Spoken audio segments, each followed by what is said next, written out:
nyaris semua orang yang berurusan dengan namanya penegakan hukum di reserse rasanya tidak nyaman, kecuali orang yang punya duit. Hilang kambing, ngelapor, Hilang kebo. hilang kebo. Iya. Ya, kebo dilapor lagi, hilang rumah. Ada lagi, udah itu bininya hilang.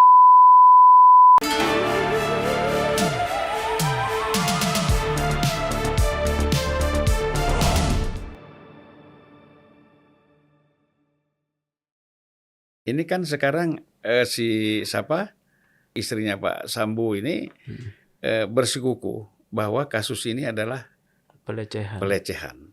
Ini benar nggak nih? Dan sekarang didukung oleh Komnas HAM dan Komnas Perempuan. Ini agak lucu nih ya. Di awal kasus, Kompolnas membuka dengan cerita pelecehan. Di akhir kasus, Komnas HAM dan Komnas Perempuan menutup dengan kasus pelecehan juga. Di proses perjalanan, polisi menyatakan tidak ada pelecehan. Ini kalau saya melihat ya, saya tidak bukan bermaksud mengomentari pernyataan hasil investigasinya Komnas HAM ya. Ini akan menjadikan kasus ini keadilan publik ya, yang keadilan untuk Yosua yang diwakili oleh publik akan sulit tercapai. Karena dengan adanya pelecehan, maka Yosua itu penjahat, ya. Dan tindakan FS menembak itu adalah pemulihan harkat martabat. Menjadi wajar. Menjadi wajar, ya. Walaupun akan dihukum ya, karena memang yang di dalam kasus pidana kan perbuatan ya, nggak penting motif gitu ya, pelecehan atau bukan, kan harusnya kamu memproses. Ini akan hukumannya ringan. Mengapa Komnas ini? Ini saya langsung mau buka, Bang. Apa Komnas masuk angin? Nah, ini saya kalau bilang masuk angin nanti dituntut saya. Tapi saya mau buka ada sekuen peristiwa ya. Ketika proses awal baru berjalan, saya tanggal berapa ya? Saya WA teman saya Khoirul Anam yang adalah Komnas. Mas Khoirul, apakah Komnas dipengaruhi? Dia bilang tidak. Ya, karena saya dapat informasi bahwa Komnas dipengaruhi. Itu udah beredar banyak kan itu? Iya, tapi saya awal-awal, saya langsung WA kepada yang bersangkutan. Baru saya buka nih sekarang, karena saya tidak mau mengganggu kerja Komnas ya. Oh tidak, kami on the track. Ya sudah, karena prakondisi ada. Nah, soal Ibu Putri pelecehan, saya pegangannya adalah rekonstruksi. Tidak ada di sana rekonstruksi Brigadir Yosua melakukan sentuhan fisik pada Ibu Putri. Harusnya ada. Itu jadi pegangan ya? Itu jadi pegangan. Nah, Komnas merumuskan dari mana adanya ini ya? Karena kemudian rekonstruksi itu pun diperkuat oleh satu saksi namanya Kuat Ma'ruf bahwa Yosua duduk di bawah, di bawahnya Ibu Putri. Nah, ini menjadi tanda tanya saya. Mengapa Komnas? Apakah itu adalah bagian dari yang hasil prakondisi sebelumnya? Ya. Jadi mereka dipengaruhi. Nah, ini pertanyaan saya. Kalau Komnas Perempuan itu sudah dari awal ya. Dan sudah dari awal Komnas Perempuan. Karena yang disampaikan kepada saya oleh satu anggota DPR tanggal 11 atau 12 Juli itu pun pernyataan yang sama seperti ini. Yang ingin mempengaruhi saya. Prakondisi. Bayangkan komisi-komisi negara saja mereka dipengaruhi kan. Ya, bagaimana ini? Ya, dicurigai, jangan-jangan ada sesuatu kan gitu. Iya, kalau kita bilang ada menerima sesuatu nanti jadi fitnah. Ya gitu. Artinya kan orang mencurigai boleh aja. Boleh, tapi kan untuk membuktikannya harus ada buktinya. Betul, kan gitu. Ya. Jadi saya lihatin, wah, kok ada rekomendasi itu gitu ya. Semakin kabur ini. Agak apa ya? Saya sayangkan mengganggu ya. Iya. Jadi kerja polisi agak untuk pembuktiannya agak terganggu nih. Ntar kalau jadi kan disuruh rekomendasinya Komnas dilaporin ke polisi. Gimana? Ada satu alat bukti sebetulnya yang ini menjadi scientific crime investigation ya. Yang disebut dengan visum et repertum psychiatrum. Dokumen ini ada nggak? Ya. Apakah Komnas ada membaca dokumen ini? Apa itu visum et repertum psychiatrum? Itu adalah hasil asesmen psikolog forensik atau psikiater forensik terhadap Ibu Putri untuk mengetahui dia traumanya sebab apa. Sebab dia dilecehkan atau dia melihat peristiwa penembakan Yosua. Di mana dia juga menjadi sebab akibat penembakan itu. Bisa saja kan dia tembak Yosua, kemudian dia juga takut mau dihabisin juga oleh suaminya. Kalau ada apa-apa gitu. Traumanya kan mungkin di sana. Ya. Atau trauma karena memang dilecehkan. Nah, visum et repertum psychiatrum ini ada atau tidak? Ini hasil assessment itu bisa menuntun. Mas Sugeng ini kan termasuk orang-orang yang paling pertama ini. Iya, Bang. Bicara soal kasus Sambo ini. Dan yang pertama dan yang paling kenceng. Iya. Ya kan? Nah, jadi kira-kira kan orang itu bertanya gitu, apakah sudah dapat informasi sebelumnya atau memang ya biasa kan karena sudah lama aktif di dalam dunia mengamati dunia kepolisian ya, mungkin bicara feeling dan macam-macam. Kalau di kami IPW, kami melakukan satu aktivitas advokasi itu keras tapi terukur gitu ya. Mengapa kemudian kami yang pertama? Jadi ini pun tidak saya duga sebetulnya. 11 Juli ketika ini masih gelap semuanya, saya ditanya wartawan. Itu jam 11 siang itu. Bang, ini ada menembak polisi. Saya pikir, wah ini mah kalau enggak kelalaian berantem atau apa. Nah pertanyaan abang kan apakah sudah tahu lebih dulu? Enggak bang. Saya sebagai ketua IPW baru tidak seperti almarhum Bang Neta yang sumbernya udah banyak. Saya langsung cari informasi kepada jaringan yang sejauh saya miliki. Akhirnya saya punya 3 poin.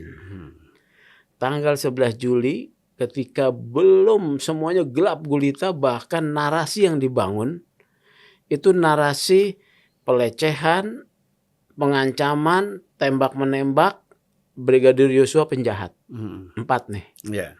Saya langsung membuat 3 pernyataan. 11 Juli, 1, kasus ini janggal. 2, bentuk tim gabungan pencari fakta. 3, nonaktifkan Sambo. Itu, saya langsung. Apakah saya tahu informasi? Enggak bang. Nah ini yang saya bersyukurnya. Karena saya aktivis hukum ya, bertahun-tahun dan juga khususnya soal kasus pidana dalam sistem kelembagaan kepolisian saya paham. Tembak menembak terjadi di rumahnya Ferdy Sambo. Artinya di sini tempat kejadian perkara di rumah pejabat utama Polri, di mana apapun dia mengaku waktu itu tidak ada, dia harus dijauhkan dari akses kepada kewenangannya. Karena nanti akan mendistorsi. Ya. Makanya saya bilang nonaktifkan. Itu saya bilang tuh. Terus yang kedua, ini mati di sini kalau ditangani oleh FS, saya mencadangkan FS harus diminta pertanggungjawaban, nanti kasusnya akan nyasar kalau tidak dibentuk tim gabungan. Langsung saya minta bentuk tim gabungan. Ternyata 12 malam Pak Kapolri membentuk tim sus. Tim sus dibentuk. Saya juga lihat, tim sus dibentuk. Kemudian beberapa waktu kemudian Sambo nonaktifkan. Kemudian saya terus menyatakan janggal. Akhirnya terbuka sekarang ya. Bahkan ada nih yang sekarang disebut 97 orang yang terlibat membantu Sambo. IPW sudah sampaikan tanggal 13 Juli. Obstruction of justice.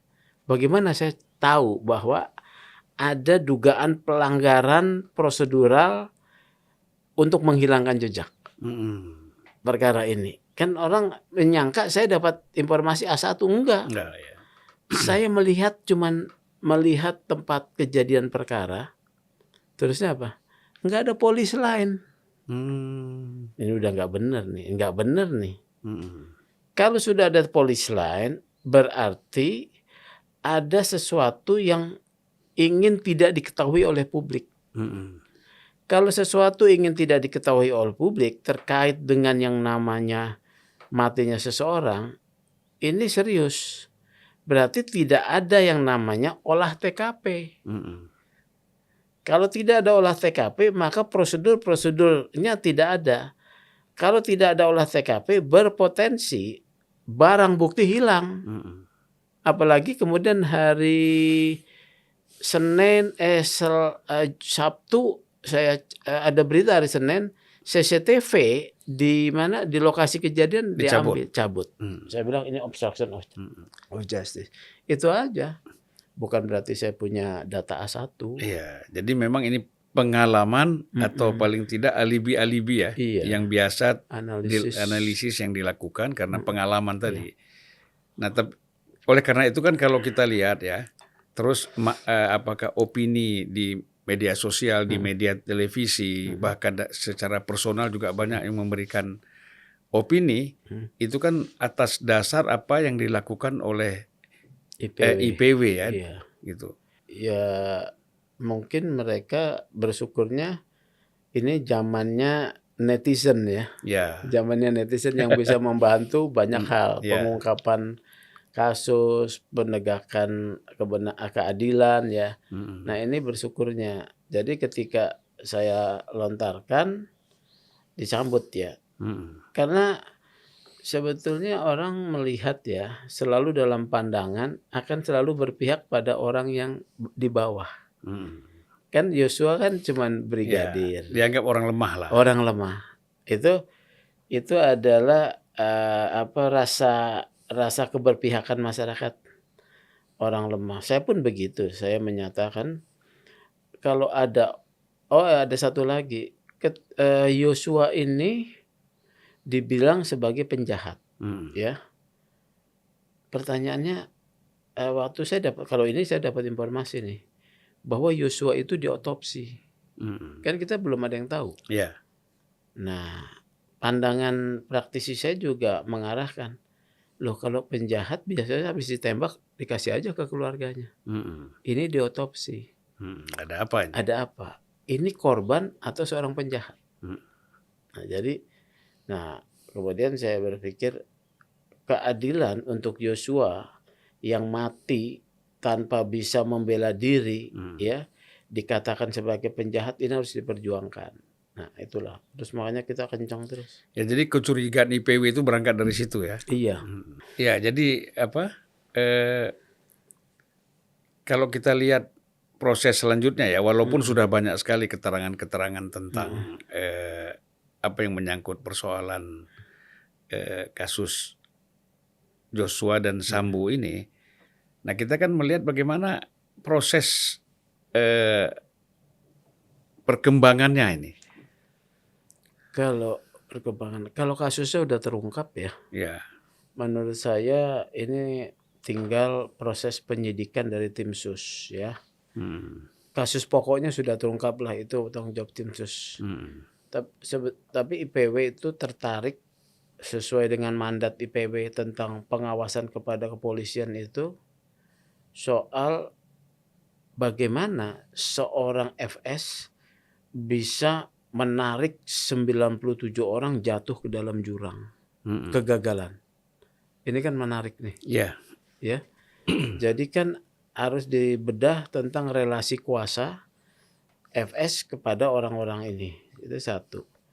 Kemudian kalau kita melihat relasi kuasa, maka kemudian saya membedahnya ke arah Satgasus. Satgasus ya. Karena kemudian saya mendapat informasi FS sebagai ketua Satgasus yang kewenangannya besar. Beberapa nama yang di dalam obstruction of justice itu ada di Satgasus. Yang mati pun ada di Satgasus, yang menembak pun ada di Satgasus, yang tersangka lain juga ada di Satgasus. Ini ada apa dengan Satgasus? Ya, jadi problemnya di internal Satgasus ya? Saya duga ada di sana juga. Ya. Makanya ada informasi, ini sekali lagi informasi ya. Matinya FS matinya Yosua itu ada dikaitkan dengan rahasia dalam tim internal Satgasus. Walaupun informasi ini tidak terkonfirmasi dalam proses penyelidikan dan penyidikan. Yang menarik ketika IPW kemudian bergerak kepada isu Satgasus langsung dibubarkan. Ini menarik ini, ya. IPW mendesak waktu itu Pak Kapolri bahwa Satgasus ini adalah satu tim yang tumpang tindih kewenangan, ya. Kemudian terjadi konflik interest yang besar pada diri FS terkait dengan posisinya Satgasus. Kami minta evaluasi kemudian dibubarkan.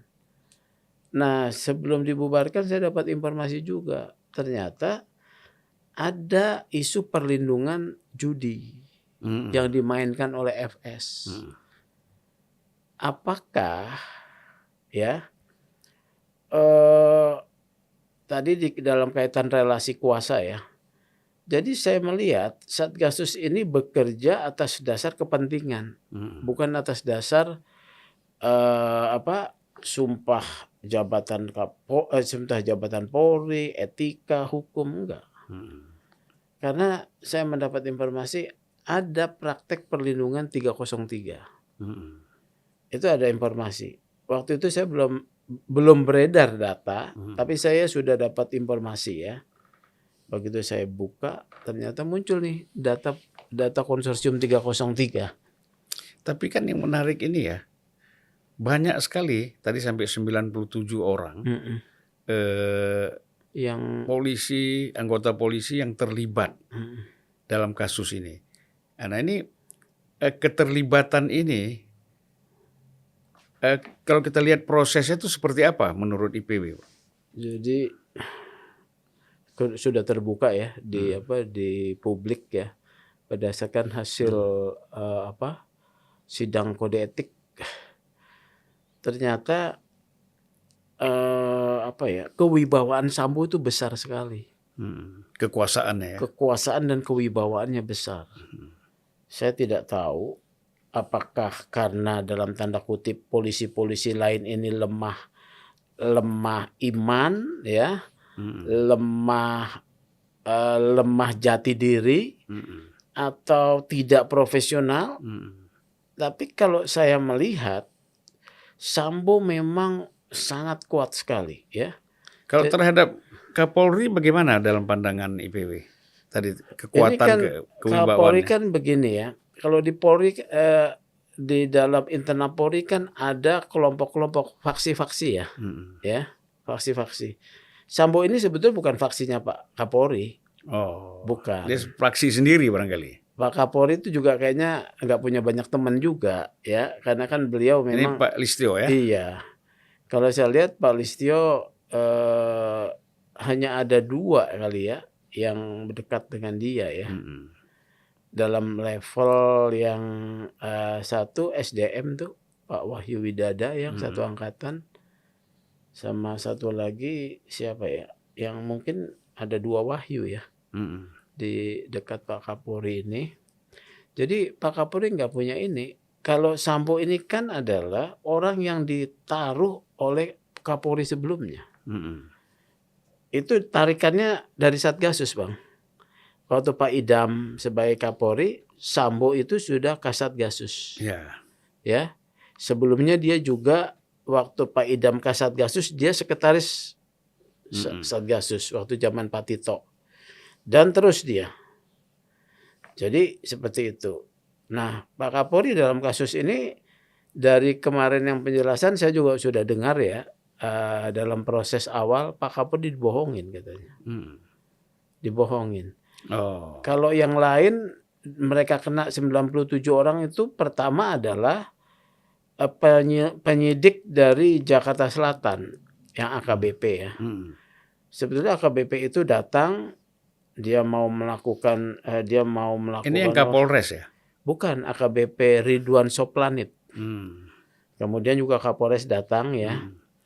Tapi Sambo menyatakan bahwa ini kewenangannya Propam. Diserahkan ke Paminal. Nah, ini kesalahan prosedur nih mulai di sini. Harusnya kalau ada yang mati ya, itu tindak pidana bukan kewenangan Paminal. Itu langsung kewenangan Serse. Ya. Nanti kewenangan Paminal itu terkait dengan dugaan pelanggaran kode etik. Ya. Nah, dalam konteks seperti itu harusnya Serse paham. Ternyata loss. Mulai dia dari sana kena semua nih Jakarta Selatan. Tadi gini, Mas Sugeng, kan jelas ini memang sudah banyak ya orang mengatakan ada paksi-paksi di dalam tubuh Polri gitu ya. Tapi kan orang nggak tahu persis ini paksi siapa aja nih kira-kira. Ada paksi Pak Listio, pasti ya? Pak Listio tentu tidak punya faksi ya. Dia Kapolri nggak boleh punya faksi ya. Dia harus memimpin semuanya. Apakah dia punya faksi? Kalau saya lihatin temannya aja terbatas ya. Keberadaan orang-orang termasuk Sambo di dekatnya karena tugas kalau saya lihat ya. Nah, kalau faksi ini sebetulnya berangkat dari Pak Idam ya. Waktu Pak Idam Kapolda, Kapolda dulu. Kapolda ya. Waktu beliau Kapolda kan ada di bawah-bawahnya nih. Waktu itu ada Pak Pak ada Wakapolda. Adil ya, Pak Niko ya. Terusnya si Sambo juga ada nih ya. Kemudian tuh faksi waktu Pak Idam Kapolda. Kemudian faksi berdasarkan asal daerah juga. Semakin kental Sulawesi ya. Jadi ini kan faksi ada kedekatan lah ya. Faktor daerah nih. Faktor daerah. Kemudian faktor juga binaan ya. Binaannya. Ada juga seniornya di bawah Pak Idam misalnya, kemudian juniornya juga ikut, ya kan? Waktu itu seperti itulah, ya. Terus cuma faksi dibentuk berdasarkan ini kesatuan Densus, ya waktu itu kan, Pak Idam juga Densus kan, bersama juga Pak Tito. Densus. Jadi ini, ya itu saya rasa sih sebagai satu bentuk merit system ya bagus saja ya. Yang penting menjalankan tugas dengan baik gitu ya.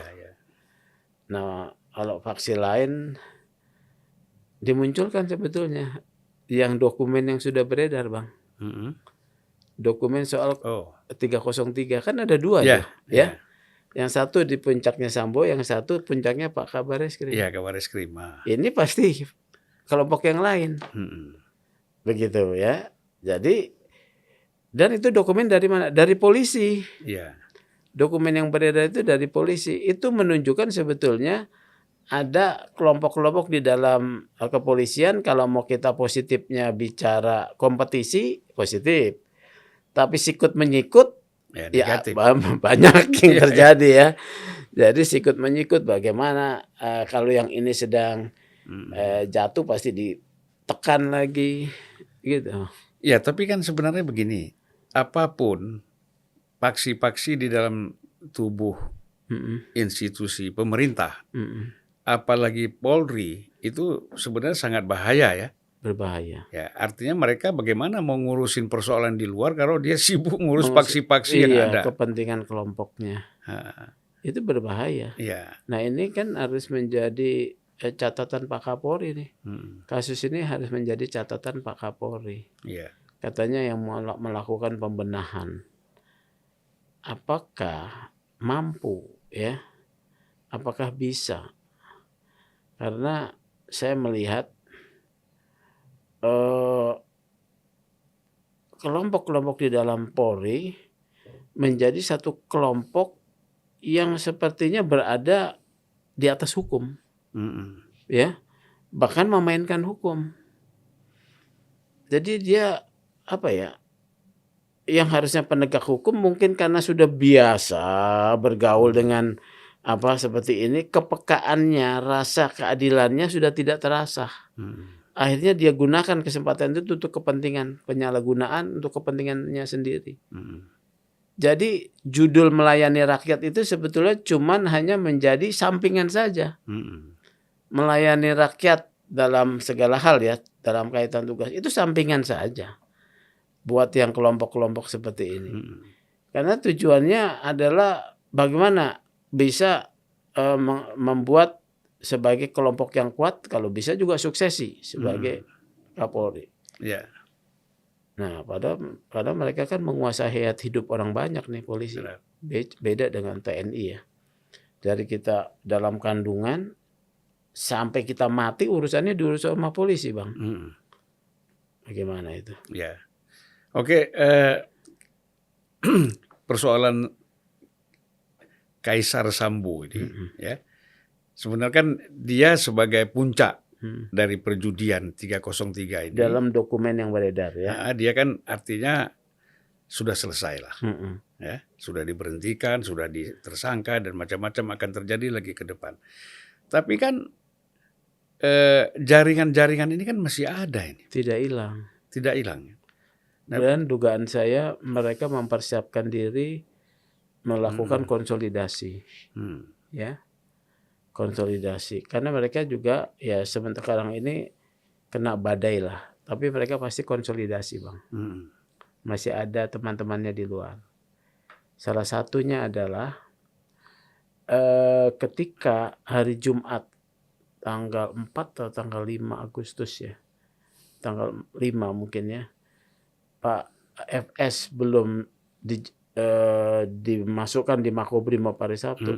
Itu ada konsolidasi teman-temannya di rumahnya dia. Ya. Ada konsolidasi teman-temannya di rumah dia. Waktu itu mau dijemput, tim sus saja mundur. Waktu terjadi bentrok. Ini kan adalah jumlahnya 20 orang katanya. Ini adalah polisi yang bergerak di luar kendali. Kalau tentara kan di luar kendali itu sudah indisipliner tuh. Ini bergerak di luar kendali nih. Saya dapat informasi juga. Ada yang dari beberapa daerah datang. Padahal kalau misalnya dia dari luar daerah masuk Jakarta harus izin kan. Izin pada Kapolri. Ya, kalau dia adalah posisinya sebagai kepala polisian daerah. Kalau dia misalnya itu harus izin Kapolda.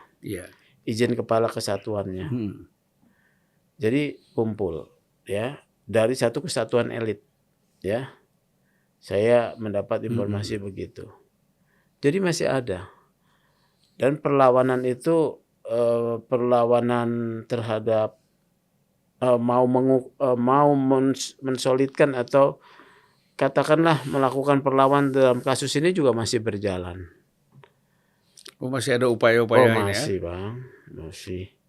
Jadi sekarang malah mulai tertata nih perlawanannya. Kenapa saya tertata? Satu, 2 orang pengacara sudah dilaporin ya.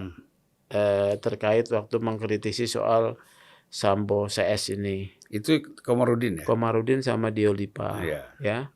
Kemudian sudah ada pernyataan dari Pak FS, dia bertanggung jawab supaya anggotanya jangan dihukum. Yang namanya Paminal ya. 2. Kemudian ketiga akan ada juga kemudian narasi yang sebetulnya dalam substansi kasus ya, pelecehan seksual muncul lagi. Bahkan didukung oleh 2 komisi negara. Komnas HAM dengan Komnas Perempuan. Ya. Komnas Perempuan dari awal narasinya ya sama dengan narasi Ibu Putri. Kemudian saya mendengar ketika kejadian tanggal 8 sampai tanggal 11 saya saja dihubungi oleh 2 orang mempengaruhi sara. Ini prakondisinya udah jalan. Untuk pembelaan kasus ya. Yeah. Prakondisinya sudah jalan. Banyak institusi institusi pemerintahan atau negara dilobi untuk mendukung dugaan saya rekayasa. Yeah. Termasuk Kompolnas awal-awal kan miring. Kompolnas. Untung Pak Mahfud orang yang berbeda ya. Yeah. Pak Mahfud. Nah, jadi kalau kita lihat soliditas ya Satgasus yang dipimpin ya kita bilang Satgasus yang sudah dibubarkan ini yang dipimpin oleh Sambo, ini soliditasnya cukup kental dan kuat ya. Sehingga tapi cukup lama kan Sambo sebagai Kasatgasus ya. Soliditasnya kuat. Kalau saya lihat setelah Sambo tidak ada, mereka akan melemah. Tapi mereka akan menjaga kepentingan-kepentingan yang sudah jejak-jejak mereka yang lalu, termasuk soal 303 ini. Ya, jejak-jejak lancung yang dulu ya. Mereka akan jaga nih. Ya, satu. Kedua, mereka juga tidak mau kehilangan pengaruh, hilang begitu saja setelah Sambo tidak ada. Kalau analisis saya, mereka sekarang agak goyah saja, ya. Satgasus ini. Oleh karena itu IPW minta sebetulnya kepada Kapolri audit kinerja atas kerja Satgasus, ya. Kasus-kasus apa yang ditangani Satgasus? Kita tidak pernah ada yang tahu. Kalau Serse itu dalam Satker Serse kan ada ya. Disampaikan. Kalau Satgasus ini apa yang dia lakukan, pekerjaannya apa? Nah, ini kan harus dipertanggungjawabkan. Mereka bukan kelompok swasta, tapi keberadaannya adalah sebagai personal kepolisian yang tunduk pada bagian dari institusi polisi. Ini harus harus tuntas lah. Karena jangan terjadi terulang lagi nih Bang. Makanya saya kembali kepada awal tadi Mas Sugeng menjelaskan bahwa bagaimana kekuasaan dan kewibawaan Sambo tadi luar biasa di dalam Polri. Ya. Nah, ini berarti benar yang selama ini isu-isu, bahkan bukan isu lagi ya, opini yang berkembang bahwa ada mabes di dalam mabes ini. Itu kan Pak Mahfud ya? Pak Mahfud yang ngomong. Ya udah Pak Mahfud ngomong kan berarti informasinya A1 tuh. Wah, ya. Pastilah. Benar. Mabes di dalam mabes ya. Karena Kasatgasus itu kan menangani kasus-kasus yang disebut kasus atensi. Ukurannya atensi apa? Ini pertanyaan ya. Gitu Bang. Ya, jadi yang harus kita lakukan sekarang ini adalah tentulah reformasi ya terhadap tubuh Polri secara tuntas mungkin. Saya malah bertanya-tanya ya. Kita kan udah punya polisi 76 tahun ya. Tapi kemudian terjadi muncul fenomena mabes di dalam mabes, geng mafia di ujung ini ya. Reformasi juga sudah dikumandangkan, perubahan struktural, perubahan kultural. Ya, ini itunya di tangan polisi atau di tangan presiden nih Bang? Ya, artinya kita kembali kepada undang-undang ya. Iya. Kalau undang-undang kan di tangan presiden berarti. Nah. Kasus ini pun kalau Pak Presiden nggak ngomong berkali-kali, nggak akan begini menurut saya ya. Nggak akan terungkap begini. Ya, atas laporan dari Menko Polhukam ya kepada Presiden, lalu Presiden mengambil langkah memanggil Kapolri supaya ini dilakukan secara tegas. Betul. Nah, apa bisa misalnya begini. Sekarang kan bola di tangan Kapolri ya untuk menyelesaikan kasus ini. Nah, mungkin kalau Kapolri sekarang ini memfokuskan untuk memperbaiki citra Polri, kinerja Polri, dan kan tidak cukup hanya dalam bentuk disiplin, yang bisa dilihat masyarakat, ya. Tetapi kan perlu ada lebih internal lagi. Ini menyangkut mental kan. Iya, Bang. Satu budaya kerja Polri, kemudian mentalitasnya juga harus berubah. Gimana nih pandangannya Mas Sugeng ke soal ini nih? Saya bicara seperti itu barusan ya, saya mendapat pengaduan dari masyarakat. Bagaimana kewenangan yang ada disalahgunakan, ya. Karena kasusnya ini kasus yang mungkin besar ya, disalahgunakan. Jadi kembali lagi mentalitasnya itu keterpengaruhan soal materi, Bang. Yeah. Ya. Praktek pemerasan, praktek penyalahgunaan. Oke, ya. Jadi kita memang harus kembali kepada optimistis kan. Yeah. Catatan-catatan yang kemarin diberikan oleh Komisi 3 ada. Saya sebagai praktisi, ya sekarang bicara praktisi, sebetulnya adalah soal pengawasan internal. Pengawasan internal mereka itu akan saling melindungi. Yeah. Ya. Karena mereka sama-sama sebagai, katakanlah ada faksi-faksi, bagaikan kalau ini adalah faksi-faksi, ini bagaikan kalau kita keluarga mafia, mafia siapa punya daerahnya masing-masing, dan supaya hegemoninya tetap bertahan, mereka tidak akan saling ganggu. Yang dirugikan kan rakyat nih, ya kan? Oleh karena itu, mereka harus diawasi langsung oleh rakyat, Bang. Berarti perlu dibentuk satu badan khusus yang untuk mengawasi Polri. Betul, ya. Jadi tidak Kompolnas, cukup DPR Kompolnas tidak ini nggak cukup? Nggak cukup, ya. Ini harus melekat ya di dalam pengawasan internal mereka. Jadi ada model mungkin di mana masyarakat berada di dalam pengawasan melekat internal mereka, publik ini ya, tokoh-tokoh publik ya, yang memiliki kredibilitas, reputasi yang baik ataupun para akademisi di dalam ini terlibat. Atau mungkin Kompolnasnya perlu kita revisi di dalam kewenangannya. Kewenangannya dan orang-orangnya juga, pola rekrutmennya tidak yang ditunjuk oleh presiden kan, betul. Tapi lebih banyak publik. Kalau jadi, sekarang kan ada dari polisi, ada dari pemerintah, ada dari publik. Publiknya cuma 3.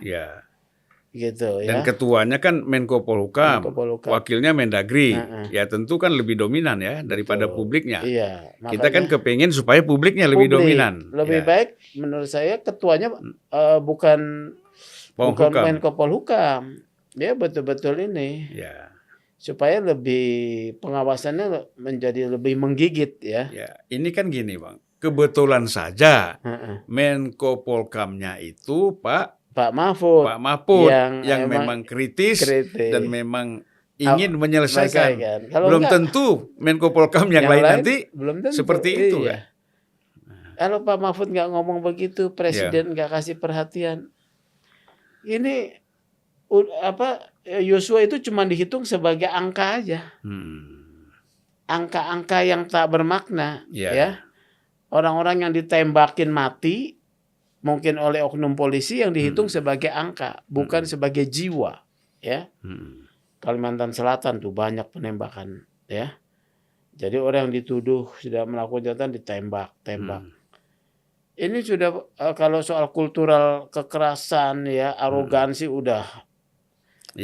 Banyak sekali lah udah contoh-contoh yang kejadian. Kemudian harus ini Bang, ini reserse.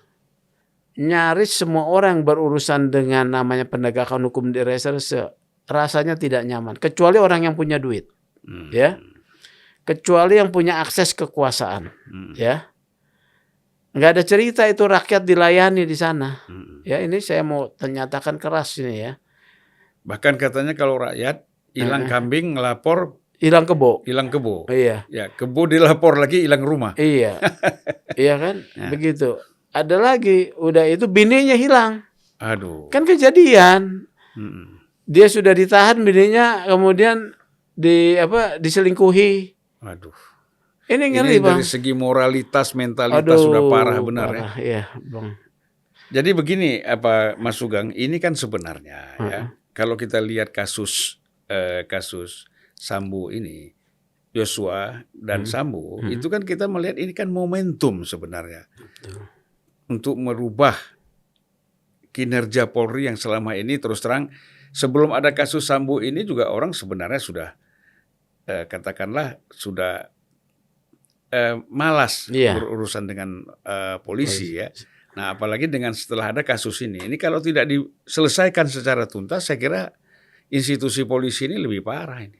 Nah, ini kan momentum. Iya, momentum ini kasus yang menurut saya 76 tahun polisi ada, ini kasus yang paling skandal terbesar loh. Iya. Ya. Sebelumnya kan di internal Polri. Skandal terbesar internal Polri ya. Kalau sebelumnya kan korupsi ya. Yang ada rekening gendut lah ya. Itu ya. Ini internal Polri yang membuka banyak. Yaitu apa? Kesewenang-wenangan, tumpang tindih kekuasaan, relasi kuasa yang nggak jelas ya, kepentingan dasarnya, kemudian perlindungan terhadap kejahatan ya. Ini banyak nih yang harus dibenahi nih jadinya. Tapi saya melihat apakah polisi sendiri yang mau membenahi? Saya rasa tidak bisa. Ya.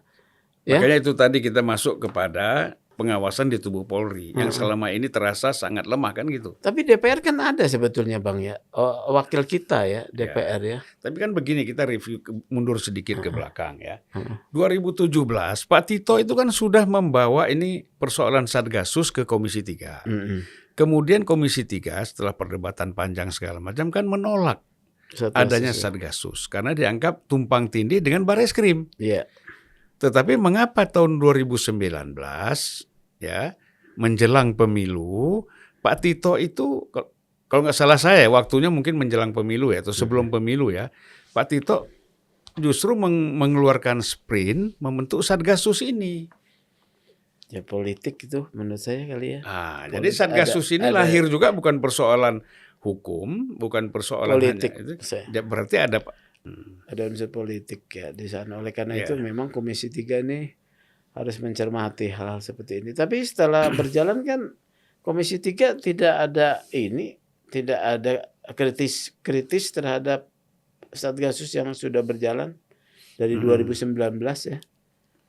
Ya, pengawasan dari 2019 sampai sampai proses ini kejadian 2002 ini ya memang kita lihat tidak ada pengawasan ya. Tidak ada.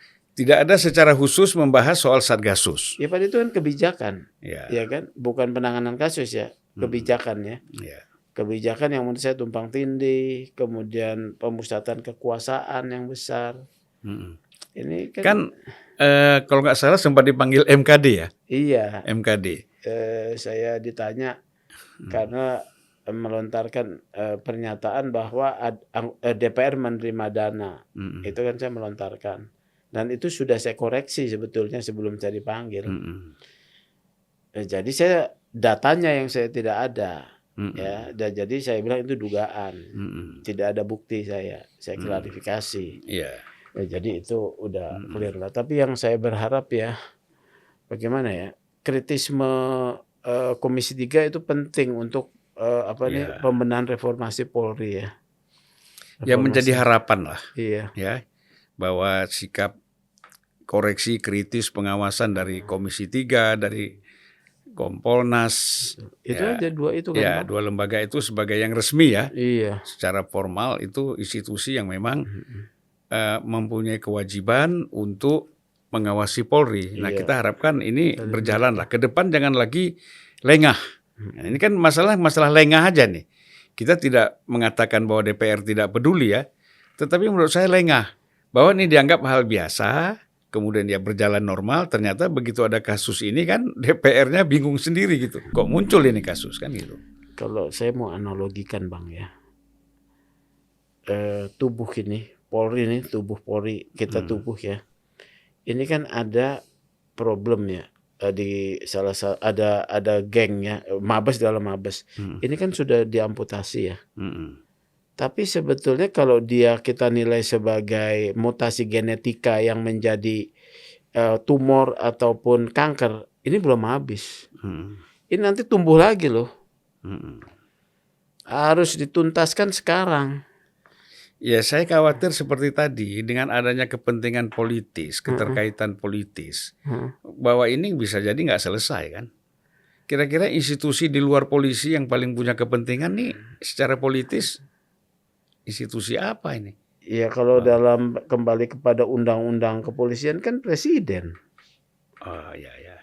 Kan dia anak buahnya presiden nih. Ya ya, bertanggung jawab kepada presiden. Makanya Pak Presiden yang akan datang mau melihat desain Polri itu seperti apa. Gitu loh. Dia punya, presiden akan datang ini punya nggak wawasan soal penegakan hukum sipil. Ya. Jadi dari beliau menurut saya bukan sekedar ada Kapolri untuk menjalankan tupoksi dalam undang-undang, tapi desainnya itu dari presiden. Misalnya presiden, Polri harus mengabdi kepada rakyat. Ya, kalau bilang rakyat kan rakyat kebanyakan nih. Yeah. Karena kalau misalnya presiden bilang polisi harus mengawal investasi, itu aja udah problem loh Bang. Polri harus mengawal investasi, itu sudah problem. Kenapa problem? Karena investasi itu pasti padat modal. Yeah. Ya. Kalau investasi itu padat modal, maka pemilik modal yang akan kemudian dilindungi. Rakyat kagak. Mau modal itu negara dalam kaitan pengembangan infrastruktur maupun dalam bisnis corporate corporate partikelir. Ngeri Bang. Yeah. Ya. Jadi kita harus punya presiden yang punya keberpihakan pada rakyat. Polisi harus melayani rakyat titik. Ya, berarti presiden tidak boleh punya kepentingan apa-apa. Iya. Gitu. Ada nggak kira-kira begitu Bang? Ya kita belum lihat ya. Iya. Kalau yang digadang-gadang sekarang kayaknya mikir polisi aja kagak kali Bang. Iya, nggak pernah ngomong ya. Nggak pernah ngomong. Ya. Sibuk dengan dirinya sendiri. Iya, sibuk untuk kemudian copras-capres. Ini juga catatan IPW. Ya, saya kira kita catat semualah. Jadi memang kita membutuhkan tadi kalau kita bicara dalam konteks penanggung jawab utama dari Polri ini, ya ke depan memang setelah kasus ini ya harus pemimpin negara ke depan tuh harus lebih hati-hati ya, karena rakyat kita kan makin lama makin melek, makin pinter. Nah, gitu. Nah, Mas Sugeng memang betul ya bahwa kita melihat tadi terbukti ya lembaga pengawasan yang ada yang sekarang secara hukum itu sah gitulah, dan dirasakan kan tidak melakukan upaya-upaya optimal dalam pengawasan sebelum kasus Sambo ini terjadi. Nah, nampaknya kan perlu ada model pengawasan model lain. Itu ya tadi yang saya bicarakan ya. Perubahan mungkin perubahan desain Kompolnas ya. Kan yang disebut pengawasan eksternal itu Kompolnas, Bang. Kalau IPW bukan pengawasan eksternal. Iya, iya. Cuman kicau-kicau di luar aja.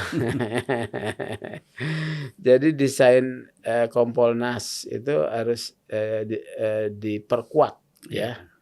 Bukan hanya memberi rekomendasi, tapi juga mungkin diberi kewenangan penyelidikan seperti Komnas HAM, ya, penyelidikan pelanggaran dengan kewenangannya sendiri, buat memberikan satu hasil penyelidikannya kepada Polri, ya, itu mungkin desainnya mesti dirubah, apalagi ya pengawasan di dalam masyarakat juga yang melekat.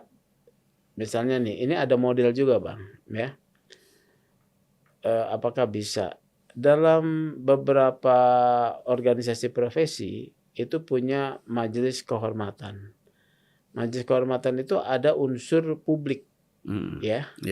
Kalau advokat ada unsur masyarakat, tokoh masyarakat dan juga akademisi. Kedokteran juga ada juga akademisi, bukan hanya dokter saja. Apakah bisa di kepolisian juga seperti itu, ya, supaya tidak istilah nggak mungkin jeruk makan jeruk itu bisa kita eliminir. Iya. Gitu. Sebenarnya kan gini ya, kalau saya lihat misalnya kita ambil contoh DPR ya, DPR itu kan pengawasan internal oleh MKD misalnya, tapi itu efektif. Artinya setiap ada laporan masyarakat terhadap pelanggaran yang dilakukan oleh anggota DPR, apakah etika ataupun hukum misalnya, itu kan cepat sekali MKD itu menangani. Dan itu menyelesaikan sampai tuntas, bahkan bisa diberhentikan. Betul. Itu terjadi terhadap ketua DPR yang lalu misalnya. Iya. Nah, itu bisa. Jadi memang ini persoalannya kalau saya lihat lembaga memang satu problem ya, bahwa kita perlu lembaga ini. Tapi orangnya juga penting ini. Kita bikin lembaga lagi, kalau tiba-tiba orangnya iya, masa dimasukkan tokoh publik ya, supaya ya. Artinya ada setidak-tidaknya ada check and balances lah ya. Walaupun kemarin persidangan memang profesional ya, persidangan kode etik ya. Propam juga menjadi tanda tanya tuh kewenangannya, karena dia menjadi akreditor, pemeriksa, jadi penuntut juga ada bisa menjadi majelis kode etik. Itu dia terlalu besar ya. Nah, kewenangan Propam juga ada juga nih catatannya.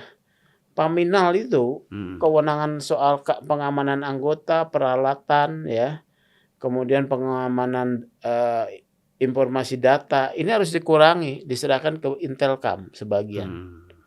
Intelkam itu harus ditambah, digeser kewenangan itu. Karena Paminal ini terlalu besar kewenangannya. Dan apalagi dia kan bukan institusi yang melekat langsung kepada Kapolri kan. Enggak, di bawah Kalau Propam. Intel kan langsung di bawah Kapolri. Ya, saya kira itu bagus sekali itu kalau bisa terjadi. Nah, saya kira kita mengharapkan semualah, apapun Polri ini pasti, apakah IPW, masyarakat, semuanya ini mengharapkan bahwa Polri ini ke depan itu betul-betul Polri yang profesional, Polri yang independen.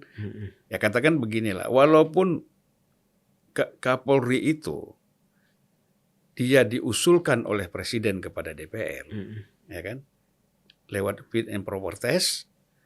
Gitu. Kemudian kita kan tetap mengharapkan bahwa Kapolri itu independen. Iya. Ya, oke, usulan pertama oleh Presiden, tapi setelah itu kan dia harus independen.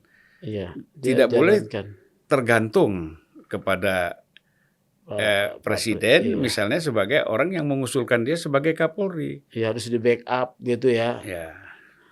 Independen itu mandiri ya. Mandiri ya. Ya tentu. Lembaga ini menjadi lembaga yang bersih ya. Iya pasti. Nah itu yang kita harapkan. Nah ini tapi bagaimana polanya supaya kita bisa membentuk Polri seperti ini? Itu kita mengambil sumber daya manusia dari kotaknya yang harus yang bagus ya. Karena tempat pendidikan Akabri itu ternyata sudah ada juga pembentukan kelompok elit di sana. Apa itu? Ya anak-anaknya jenderal pasti ada di sana. Rekomendasi ya kan. Itu aja udah membentuk elit. Harus dirubah. Tidak ada rekomendasi kalau mau. Tapi kan itu tersembunyi semua Bang. Sesuatu praktek dalam yang tidak transparan, tersembunyi, itu problematik ya. Nah di sini memang akhirnya cerita kembali kepada ada orang-orang yang sebagai pembaharu ya. Kayaknya nggak ada kali Bang ya. Ya nggak ada Bang. Karena mereka dipilih yang jadi Kapolri kan orang yang sudah berkarir lama. Segala macam, mungkin sejarah itu hanya Sugeng itu di Indonesia hanya kejadian sekali saja kali. Ya udahlah IPW pokoknya melakukan apa yang bisa dilakukan lah Bang. Terlalu rumit. Betul. Dan ini bukan hanya tugas IPW saja. IPW ini hanya memberikan masukan-masukan, ya kan? Perubahan harus dilakukan bersama-sama. Saya begini Bang, saya mau mengorganisir rakyat. Ya. Dalam arti rakyat yang peduli pada bagaimana memperbaiki institusi Polri. Mungkin ya bukan mengorganisir masanya ya. Kehendak-kehendak baik gitu ya. Bagaimana nih dari rakyat kemudian sudah ada sebetulnya kayak kelompok advokat tampak sahor ya. Ada. Kemudian ada lagi kelompok yang lain. Nah, ini kan rakyat nih. Saya mau. Tapi kita harus jaga juga Mas Sugeng. Kadang-kadang kan ada pihak-pihak yang ingin menunggangi ini susupan-susupan ini kan bisa terjadi. Menunggangi kompleks ya. Kompleks.